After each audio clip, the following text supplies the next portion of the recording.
नमस्कार दोस्तों, सोचो और अमीर बनो। जी हाँ, शायद आपको यह सुनकर थोड़ा आश्चर्य हुआ हो कि क्या सिर्फ सोचने से भी कोई अमीर बन सकता है। पहली बार जब मैंने ये सुना तो मुझे भी बिल्कुल ऐसा ही लगा था, लेकिन जब मुझे महान लेखक नेपोलियन हिल की मशहूर किताब थिंक एंड ग्रो रिच को पढ़ने का मौका मिला तो ऐसा लगा जैसे किसी ने मुझे अंदर से झकझोर दिया हो। ये किताब सिर्फ पढ़ने के लिए नहीं है, बल्कि इसमें बताए गए सिद्धांत जीने के लिए हैं। कैसे इच्छा, विश्वास और स्वसंकेत अर्थात ऑटो सजेशन की शक्ति आपको सफलता और धन की ओर ले जाती है। हमने पहले भी एज अ मैन थिंकeth में विचार की ताकत पर बात की है कि हमारी सोच ही हमारी दुनिया बनाती है, लेकिन थिंक एंड ग्रो रिच हमें सोच को एक ठोस योजना और कार्य में बदलना सिखाती है। और आज हम उन्हीं सिद्धांतों पर बात करेंगे जिन्होंने करोड़ों लोगों की दशा और दिशा दोनों बदल दी। दुनिया के जितने भी महान लोगों ने ऊंचाई को छुआ है, चाहे वो अब्दुल कलाम हो या धीरूभाई अंबानी, स्टीव जॉब्स हो या इलॉन मस्क, इन सभी के पास आरंभ में एक चीज कॉमन थी, बर्निंग डिजायर, एक तीव्र इच्छा। ऐसी इच्छा जो नींद उड़ा दे, जो चैन से बैठने ना दे, जो हर सुबह याद दिलाए कि तुम्हें कुछ बड़ा करना है, बहुत बड़ा, इतना कि आम लोगों को वो असंभव लगे। All success begins with a burning desire, nothing more, nothing less. बड़ी सफलता के लिए तीव्र इच्छा जरूरी है। अब सवाल उठता है, ये इच्छा आती कैसे है? चलिए एक कहानी से समझते हैं। एक लड़का अपने गुरु से कहता है, मैं सफल होना चाहता हूं, बहुत कोशिश करता हूं, पर बार बार भटक जाता हूं। गुरु मुस्कुराए और बोले, चलो नदी किनारे चलते हैं। वो उसे नदी में ले गए और उसका सिर पानी में डुबो दिया। जब लड़का छटपटाने लगा तो गुरु ने उसे बाहर निकाला और पूछा, जब तुम पानी में थे तुम्हें सबसे ज्यादा क्या चाहिए था? लड़का बोला, सांस। गुरु ने मुस्कुराते हुए कहा, जब तुम्हारी सफलता की इच्छा भी उतनी ही तीव्र हो जाएगी जितनी उस समय सांस की थी, तब तुम सफल हो जाओगे। ये कहानी हमें बता रही है, सफलता तब तक मिलना मुश्किल है जब तक कि वह सबसे जरूरी, सबसे कीमती, सबसे आवश्यक, उसको पाने की भूख और तीव्र इच्छा ना बन जाए। ये तीव्र इच्छा आती कैसे है? माना आपका सपना धन कमाना है, तो अब आप तय करें तुम्हें कितना धन चाहिए। सिर्फ इतना कहना कि मुझे अमीर बनना है, ये कोई इच्छा नहीं है। आप कहें मैं 1 करोड़ रुपए कमाना चाहता हूं, क्योंकि जब लक्ष्य सटीक होता है तो दिमाग सही दिशा में काम करना शुरू करता है। धन कमाने के लिए कुछ देना भी पड़ेगा, क्योंकि ये दुनिया लेन देन पर चलती है। तो तय करो, क्या देने को तैयार हो? क्या आप दिन में 10 से 12 घंटे मेहनत करोगे? क्या आप सेवा दोगे? क्या आप खुद को लगातार सुधारोगे? अब तय करो, धन कब तक पाना है। एक डेट फिक्स करो, अर्थात डेडलाइन तय करो। आप खुद से कहें, मैं 1 दिसंबर तक 1 करोड़ रुपए कमाऊंगा। जब तारीख तय होती है तब दिमाग उसे गंभीरता से लेना शुरू करता है और रास्ते ढूंढना शुरू कर देता है। अब योजना बनाओ और उसी दिन एक्शन लो। जैसे 1 करोड़ कमाने के लिए 1 दिसंबर तक क्या क्या करना पड़ेगा, करना स्टार्ट करो।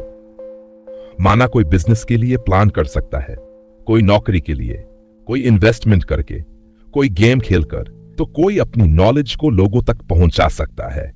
चाहे प्लान अधूरा हो, लेकिन पहला कदम उसी दिन उठाओ जिस दिन सपना देखा है। लक्ष्य को लिखो और जोर से पढ़ो, मुझे 1 करोड़ रुपए 1 दिसंबर तक कमाना है, जरूर कमाना है। शुरुआत में यह सब अजीब लगेगा, लेकिन एक बार विश्वास करके देखो। अपने शब्दों को अपने कानों से सुनो। जब आप खुद से बोलते हैं तो आपका अवचेतन मन उन्हें आदेश की तरह सुनता है, और जब आप बार बार वही आदेश दोहराते हैं तो वह मन उसे पूरा करने के लिए तैयार हो जाता है। अपने सपने को रोज देखो जैसे वो अभी पूरा हो गया हो।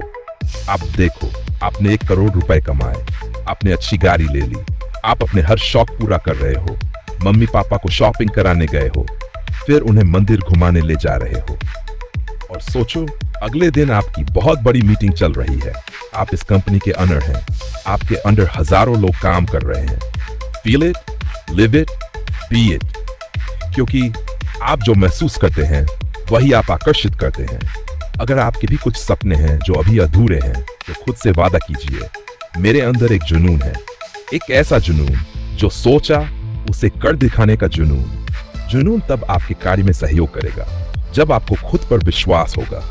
आपको विश्वास करना होगा कि मैं 1 दिसंबर तक 1 करोड़ रुपए डेफिनेटली कमा लूंगा, क्योंकि faith is the head chemist of the mind. विश्वास आपके दिमाग की सबसे बड़ी प्रयोगशाला है जो आपकी सोच को ऊर्जा देता है और उसे कार्य में बदल देता है। आप जो खुद के बारे में सोचते हैं वही आप बनते हैं। हमारा सबकॉन्शियस माइंड वही मान लेता है जो हम रोज अपने आप से कहते हैं। तो आप खुद से कहें, मैं इसे कर सकता हूं, मेरे अंदर शक्ति है, मुझे खुद पर पूरा विश्वास है। और तब आपका मन एक योद्धा की तरह बन जाता है जो रास्ते बनाएगा, जो मुश्किलों से नहीं डरेगा। जब भी मन में सवाल उठे, क्या मैं वाकई कर सकता हूं, तो उसी पल कहो, हां मैं जरूर करूंगा, क्योंकि फेथ और डाउट एक साथ नहीं रह सकते। खुद को बार बार विजुअलाइज करो, खुद को उस स्थिति में देखो जहां आप जाना चाहते हो। Repetition of affirmations to the subconscious mind is the only known method of developing faith. जब आप बार बार उस सपने को पूरा हुआ महसूस करते हो, तो वो सपना धीरे धीरे आपकी हकीकत बन जाता है। खुद पर विश्वास सिर्फ एक भावना नहीं, ये एक ऊर्जा है जो आपके विचारों को हिम्मत देती है और हिम्मत को कार्य में बदल देती है। अगर तुम्हें खुद पर विश्वास है तो कोई भी सपना मुश्किल नहीं, आसान है और बहुत आसान है। अब बारी है उस विश्वास को मन की गहराई तक पहुंचाने की। आप अपने अवचेतन मन को शब्दों और भावनाओं से प्रशिक्षित कर सकते हैं। हर दिन वही बातें दोहराए जो आप अपने जीवन में सच करना चाहते हैं। अपने सपनों को लिखो, हर दिन उन्हें खुद को सुनाओ, क्योंकि आप जो बार बार बोलते हैं वही आपकी सोच, आपकी आदत और फिर आपकी हकीकत बन जाती है। शायद ही आप ये बात जानते होंगे कि सबकॉन्शियस माइंड सही गलत नहीं पहचानता, वो बस वही मानता है जो आप बार बार बोलते हो, सोचते हो और महसूस करते हो। इसलिए जरूरी नहीं कि आप अभी कौन हैं, जरूरी ये है कि आप खुद को रोज क्या बता रहे हैं। और यहीं से आता है ऑटो सजेशन, विचारों की खेती। जैसा बीज आप अपने दिमाग में बोते हो, वैसा ही फल जीवन में काटते हो। अगर आप खुद पर डाउट करते हो तो असफलता का फल मिलेगा, लेकिन अगर आप विश्वास, लक्ष्य और सफलता के बीज बोओगे तो दुनिया की कोई ताकत आपको सफल होने से रोक नहीं पाएगी। तो दोस्तों, अभी से ही अपने विचारों की खेती शुरू कीजिए। नीचे कमेंट में लिखिए, मैं खुद को रोज सफलता का आदेश देता हूं, और खुद से वादा कीजिए, मैं खुद को हर दिन वो सुनाऊंगा और उसके लिए हर रोज काम करूंगा जो मैं भविष्य में बनना चाहता हूं।